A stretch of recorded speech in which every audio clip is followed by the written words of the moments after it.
उसमें से बहुत सारे उसमें से कारणों में से एक कारण है हमारी आत्मा का स्ट्रांग रहना। पता है जिसकी आत्मा बहुत स्ट्रांग रहती है ना, वो अ, वो ना बहुत स्ट्रांग रहता है, शारीरिक भी और मानसिक भी। अब शारीरिक का तो पता नहीं, क्योंकि शरीर में भी बीमारियों का कोई कुछ कह नहीं सकता। लेकिन पता है वो कोई भी काम करता है ना, हार नहीं मानता।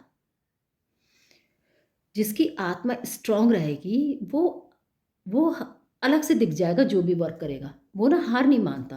परेशानियों से परेशानी आती है, रुकता है, थमता है, रोता है, परेशान होता है, लेकिन खत्म नहीं होता। फिर उठता है अगले ही पल, और फिर जागता है, फिर वर्क में लग जाता है।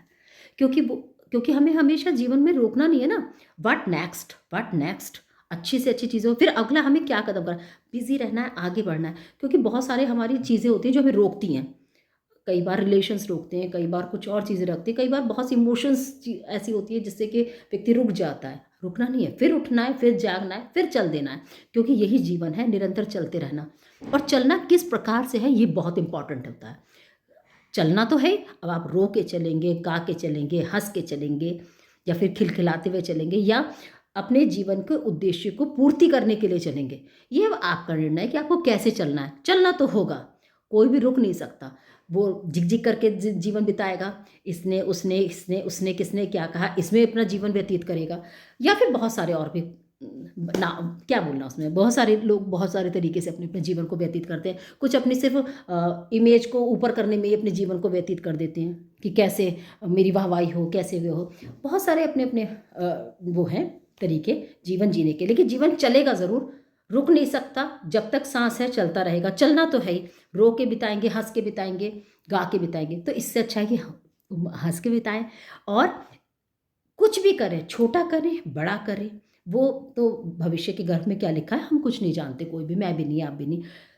देखिए जब जो जैसे रहें उस परिस्थिति को बहुत अच्छी तरीके से बिताएँ, खुश होके बिताएँ, और ये सोच के बिताएँ कि मेरे जीवन का उद्देश्य क्या है? अपने उद्देश्य को सार्थक बनाएँ। इवन आप हाउसवाइफ़ हैं तो भी, आप हाउसवाइफ हैं, आपके जीवन क में आपके बच्चे हैं, आपकी चीज़ें हैं जिससे आपको करना है।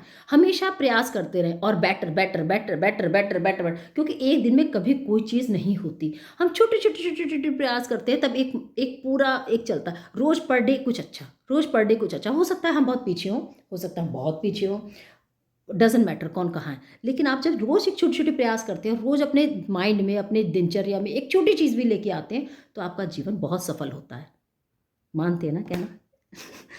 जी, इसी की श्रृंखला को, अपनी चीज़ों को बनाए रखने के लिए आत्मा कैसे आपकी बहुत स्ट्रॉन्ग रहे, और अपनी आत्मिक शक्ति को बढ़ाने के लिए बहुत सारे कारणों में एक बहुत इम्पोर्टेंट कार्य है झूठ ना बोलना। कैसे? झूठ तो सब बोलते हैं, मैं भी बोलती हूँ, वो भी बोलते हैं, परिस्थिति होती है तो बोलना ही पड़ता है। क्या है ये? चलिए फिर से बताती हूँ एक बार और। ठीक।